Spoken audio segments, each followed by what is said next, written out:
ବରୁଣ ସିଂ ସେବା ସମବାୟ ସମିତିରେ ଖୋଲିଲା ଧାନ ମଣ୍ଡି। ରେମୁଣା ବ୍ଲକ ଅନ୍ତର୍ଗତ ବରୁଣ ସିଂ ପଞ୍ଚାୟତ ବରୁଣ ସିଂ ସେବା ସମବାୟ ସମିତିରେ ଧାନ ମଣ୍ଡିର ଶୁଭାରମ୍ଭ ହୋଇଛି।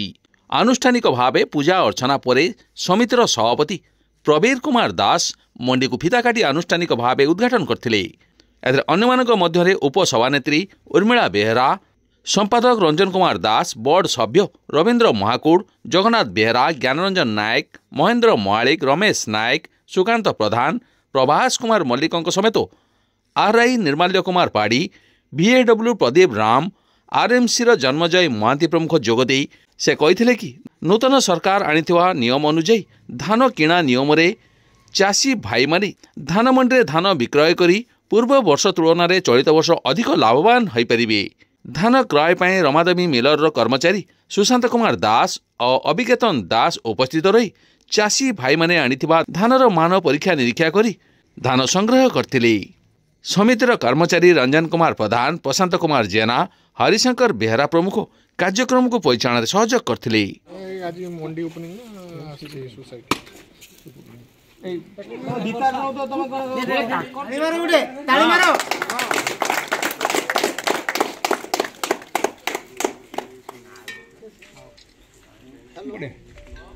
ମୁଁ ବରୁଣ ସିଂ ସେବା ସମବାୟ ସମିତିର ସଭାପତି ପ୍ରବୀର କୁମାର ଦାସ। ଆଜି ଆମର ଧାନ ମଣ୍ଡି ଏଠାରେ ଓପନିଂ ହେଇଛି। ଆମର ପ୍ରତ୍ୟେକ ବର୍ଷ ପାଖାପାଖି 25,000 ରୁ 30,000 କୁଇଣ୍ଟାଲ ଧାନ କିଣାଯାଏ। ଏ ବର୍ଷ ଆମେ ସେଇଭଳିଆ ରଖିଛୁ 30,000 କୁଇଣ୍ଟାଲ ପାଖାପାଖି କିଣାଯିବ, କିନ୍ତୁ ସରକାର ଯେଉଁ ନିୟମ କରିଛନ୍ତି ସେଇ ନିୟମ ଅନୁସାରେ ଯାହା ଅଛି ସେଇ ବ୍ୟବସ୍ଥା କରିକି କିଣାଯିବ। କାଟନି ଛାଟନି ଆଜି ତ ମିଲର ମାଲିକ ବି ଅଛନ୍ତି, ଆର୍ଏମ୍ସିରୁ ବି ଜଣେ ଷ୍ଟାଫ୍ ଆସିଛନ୍ତି। ତାଙ୍କର କ'ଣ ଯଦି ଖରାପ ଧାନ ଏଫିକ୍ୟୁ ମାନର ଧାନ ନଥିବ ସେମାନେ କ'ଣ କମ୍ପ୍ରମାଇଜ୍ କରିକି କିଣିବେ, କ'ଣ କରିବେ। ସେଥିପାଇଁ ଆମେ ତ ଯାହା ସରକାର କହିଛନ୍ତି ସେଇ ନିୟମ ଅନୁସାରେ କରିବା ବୋଲି ଧାର୍ଯ୍ୟ କରାଯାଇଛି। ତାପରେ ଆଜି ଯାହା କିଣିଲା ପରେ ଯାହା ଜଣାପଡ଼ିବ, ଆର୍ଏମ୍ସି ଷ୍ଟାଫ୍ ଅଛନ୍ତି, ସବୁ କିଣିଲା ପରେ ଜଣାପଡ଼ିବ କ'ଣ ହେଉଛି। ଚାଷୀ ବିଷୟରେ ତ ମୋ ନାଁ ରବୀନ୍ଦ୍ର ମହାକୁଡ଼, ମୁଁ ବରୁଣ ସିଂ ସେବା ସମବାୟ ସମିତିର ଜଣେ ସଦସ୍ୟ। ଯେ ଚାଷୀଙ୍କ ମନରେ କିଛି ଆନନ୍ଦ ନାହିଁ, କାରଣ ଆଜକୁ ମାନେ ଲୋକ ଧାନ ଆମର ହାର୍ଭେଷ୍ଟିଂ ସରିଲାଣି ପାଖାପାଖି ମାସେ ହେବ। ଏପର୍ଯ୍ୟନ୍ତ ମଣ୍ଡି ଖୋଲା ନାଇଥିଲା। ଆଜି ତ ମଣ୍ଡି ଖୋଲା ହେଲା। ଗଭର୍ଣ୍ଣମେଣ୍ଟର ଯେଉଁ ଗାଇଡ଼ଲାଇନ୍, ସେ ଗାଇଡ଼ଲାଇନ୍ ଭିତରେ ଚାଷୀ କେତେ ଦୂର ସକ୍ସେସଫୁଲ୍ ହେବେ, ଆମେ ମାନେ କେତେ ଦୂର ତାଙ୍କୁ ସାଥ ଦେଇପାରିବା, ଆମେ ବି ଆମ ଭିତରେ ବି ପ୍ରଶ୍ନବାଚୀ ରହିଛି। ତେଣୁକରି ମୁଁ ଚାଷୀଙ୍କ ତରଫରୁ, ମୁଁ ବି ଜଣେ ଚାଷୀ, ମୋ ଧାନ ତ ମୁଁ ଗୋଟେ ବେପାରୀକି ଡାକିକି ଦେବି ବର୍ତ୍ତମାନ, କାରଣ ମୁଁ ଜଣେ ସଦସ୍ୟ, ମୁଁ ବେପାରୀ ଡାକିକି ଦେବି। ମୋର ଏପର୍ଯ୍ୟନ୍ତ ଟାର୍ଗେଟ୍ ଆସିନି, ମୋର ଅନଲାଇନ୍ ଆସିନି। ମୁଁ ବୁଝୁଥିଲି ବର୍ତ୍ତମାନ ସୁଦ୍ଧା ମୋର ଅନଲାଇନ୍ ଆସିନି। ମୁଁ ସୋସାଇଟି ମାଧ୍ୟମରେ ଯାଇପାରିବିନି, କାରଣ ଆମର ଯେଉଁ ଆମେ 15 ଦିନ 17 ଦିନ ହେଲା ନା ଧାନ ଅମଳ କଲୁଣି, ଘର ଧାନ ଗଦା ହେଇଛି। ତାଙ୍କୁ ତ ଆମେ ବର୍ତ୍ତମାନ କେଇଠି ତାଙ୍କୁ ମିସ୍ କରିବୁ ଧାନଟାକୁ। ବର୍ତ୍ତମାନ ନା ମିଲ୍ ବାଲା ନେବେ ନା ବେପାରୀ ନେବେ। ବେପାରୀ ବର୍ତ୍ତମାନ କହୁଛନ୍ତି 1800, 1700, 1500 ଆମେ ଧାନ ଦେବୁ। ବର୍ତ୍ତମାନ ଏଇ ଅବସ୍ଥାରେ ଆମେ ଚାଷୀ ଅଛୁ। ମୁଁ ତ ଏଇ ପ୍ରକାର ଅଛି। ଚାଷୀଙ୍କ ମନରେ କେହି ଚାଷୀଙ୍କ ମନରେ ଖୁସି ନାହିଁ। ମୁଁ ଡାଇରେକ୍ଟ ବୋର୍ଡ ମେମ୍ବର ହିସାବରେ କହୁଛି, କେହି ଚାଷୀ ମାନଙ୍କର ଖୁସି ନାହିଁ। ଗଭର୍ଣ୍ଣମେଣ୍ଟର ଗାଇଡ଼ଲାଇନ୍ ଅଛି, ଅଫିସର ମାନେ ଆସିଛନ୍ତି। ଆଜି କ'ଣ ମିଲ୍ ତାର ନେବ, କ'ଣ ଗଭର୍ଣ୍ଣମେଣ୍ଟ କରିବ, ଆପଣମାନେ ନିଜେ ଦେଖିବେ। ମୁଁ ଉର୍ମିଳା ବେହେରା, ମୁଁ ବରୁଣ ସିଂ ସୋସାଇଟିର ଭାଇସ୍ ପ୍ରେସିଡେଣ୍ଟ ଅଛି। ଆଉ ଚାଷୀମାନଙ୍କର ତ ଉତ୍ସାହ ବହୁତ ଅଛି, କିନ୍ତୁ ଏଇ ଯେଉଁ ଧାନର ଯେଉଁ ବର୍ତ୍ତମାନ ଯେଉଁ ଗଭର୍ଣ୍ଣମେଣ୍ଟ ନିୟମ କରିଛି, ତାର କ'ଣ କ୍ୟାଲେରୀ ପାଇଁ ଯେଉଁ କ'ଣ ଯେ ପରିଷ୍କାର ଅପରିଷ୍କାର ଅନୁଯାୟୀ ଧାନ ତାଙ୍କର ସାଡ଼ୁ ଆସିଛନ୍ତି, ସେ ବାଛିକି ନେବେ।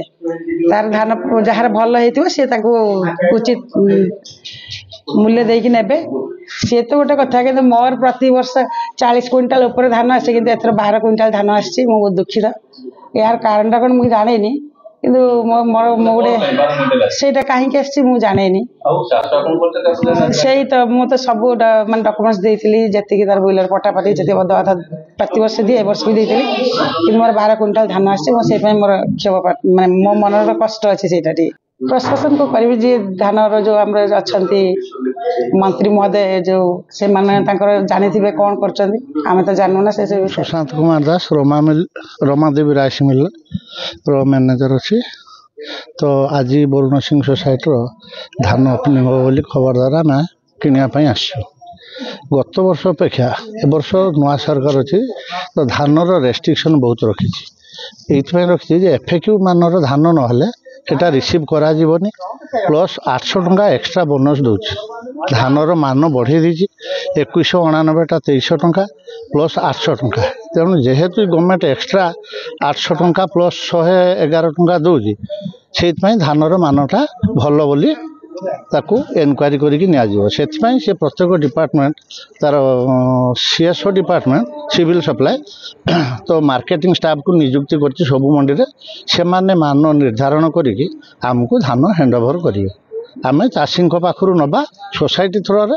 ତେଣୁ ସୋସାଇଟି ପ୍ଲସ୍ ମାର୍କେଟିଂ ଷ୍ଟାଫ ଚାଷୀଙ୍କ ଉଭୟ ସହାୟତାର ଧାନଟା କିଣାଯିବ। ପୂର୍ବ ବର୍ଷ ଅପେକ୍ଷା ବହୁତ ଭଲ ଉପକୃତ ହେବେ, ରେଟ୍ ବି ଅଧିକା ପାଇବେ। ବର୍ତ୍ତମାନ ଗୋଟେ ପ୍ରପାଗାଣ୍ଡା ଚାଲିଛି ଯୋଉ ଚାଷୀ ମାନେ ହତାଶ ହେଇଛନ୍ତି, ଚାଷୀ କ୍ଷତିଗ୍ରସ୍ତ ହେବେ। ଚାଷୀ ବର୍ଷା ପାଇଁ ହେଇଛନ୍ତି, ଧାନ ବିକ୍ରି ପାଇଁ ନୁହେଁ। ଧାନ ତ ଏବେ ଆରମ୍ଭ ହେଉଛି, ତେଣୁ ବର୍ଷା ପାଇଁ ଚାଷୀ ଆକ୍ଚୁଆଲି ହେଇଛନ୍ତି, ସଫର ହେଇଛନ୍ତି। ଗୋଟେ ବିବାଦ ସୃଷ୍ଟି ହୁଏ ସବୁ ବର୍ଷ, ପ୍ରତ୍ୟେକ ବର୍ଷ ଆମେ ଦେଖୁଛୁ ନେଇକି। ସେଇଥିପାଇଁ ଗଭର୍ଣ୍ଣମେଣ୍ଟ ଏ ବର୍ଷ କ'ଣ କରିଛି ନା ପ୍ରତ୍ୟେକ ସୋସାଇଟି କି ପେଡି ଆନାଲାଇଜର ମେସିନ୍ ଦେଇଛି। ମେସିନ୍ ଯାହା କହିବ ସେଇ ଅନୁସାରେ, ଯେମିତି ଆମେ ଧାନ କିଣୁଛୁ ଓଜନଟା ଲେଖିକି ନେଉଛୁ। ସପୋଜ 2ଟା ବ୍ୟାଗ୍ ମିଶିଲାକୁ 89 କିଲୋ ହେଉଛି କି କୁଇଣ୍ଟାଲ ହେଉଛି, ଆମେ କୁଇଣ୍ଟାଲ ଲେଖୁଛୁ। ସେଥିରେ ଆଉ 99 ଲେଖିବାର ନାହିଁ କି 101 ଲେଖିବାର ନାହିଁ। ପେଡି ଆନାଲାଇଜର ମେସିନ୍ର ଧାନଟା ପଡ଼ିବ, ଯାହା ମାନ ନିର୍ଦ୍ଧାରଣ ହେବ ସେଟା ଅଟୋମେଟିକ୍ ହେବ, କମ୍ପ୍ୟୁଟରାଇଜ ସେ ଅନୁସାରେ ଚାଲିବ। ସେଠି ମିଲର କିଛି କରିପାରିବନି ବା ଚାଷୀ କିଛି କରିପାରିବେନି।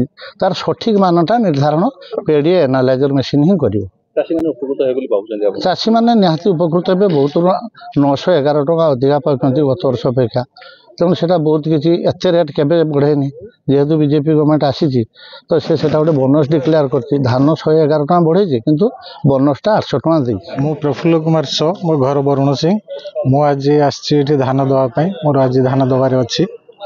ଆଉ ତ ଏ ବର୍ଷ ଯେଉଁ ବିଳମ୍ବରେ ବର୍ଷା ହେଲା ସେଥିପାଇଁ ସରକାର କିଛି ପଦକ୍ଷେପ ଗ୍ରହଣ କଲେ ନାହିଁ କିମ୍ବା ମରୁଡ଼ି ଘୋଷଣା ବି କଲେ ନାହିଁ। ଯଦିଓ ବିଳମ୍ବରେ ବର୍ଷା ହେଲା ପରେ ଯାହା ଧାନ ଆସିଲା, ତେଣୁ ବିଳମ୍ବରେ ପୁଣି ଧାନ କ୍ରୟ ଆରମ୍ଭ ହୋଇଛି। ତେଣୁ କିଭଳି ଭାବରେ ଧାନ କ୍ରୟ ହେବ, ତାର ମାନ କିଭଳି ନିର୍ଦ୍ଧାରଣ କରିବ, ସେଇଟା ଆମ ଉପରେ ଗୋଟେ ସନ୍ଦେହ ସୃଷ୍ଟି କରୁଛି। ତଥାପି ଆମେ ଆଶା ଓ ଭରସା ନେଇକି ଆସିଛୁ ଯେ ଧାନ ଦେବୁ। ଏବଂ ପୁଣି ଯେଉଁ ବର୍ଷା ହେଲା, ଅଦିନିଆ ବର୍ଷାରେ ଯେଉଁ ପ୍ରକାର ଧାନ କ୍ଷୟକ୍ଷତି ହେଲା, ସେଥିପାଇଁ ସରକାର ହେଉଛି ଇନ୍ସୁରାନ୍ସ କମ୍ପାନୀ ନିର୍ଦ୍ଧାରଣ କଲେ, ଫିକ୍ସ କଲେ। କିନ୍ତୁ କ୍ଲେମ୍ କଲା ବେଳକୁ ଚାଷୀମାନଙ୍କୁ କହୁଛନ୍ତି ତୁମେ ଯାଅ ଇନ୍ସୁରାନ୍ସ କମ୍ପାନୀ ପାଖକୁ କ୍ଲେମ୍ କର।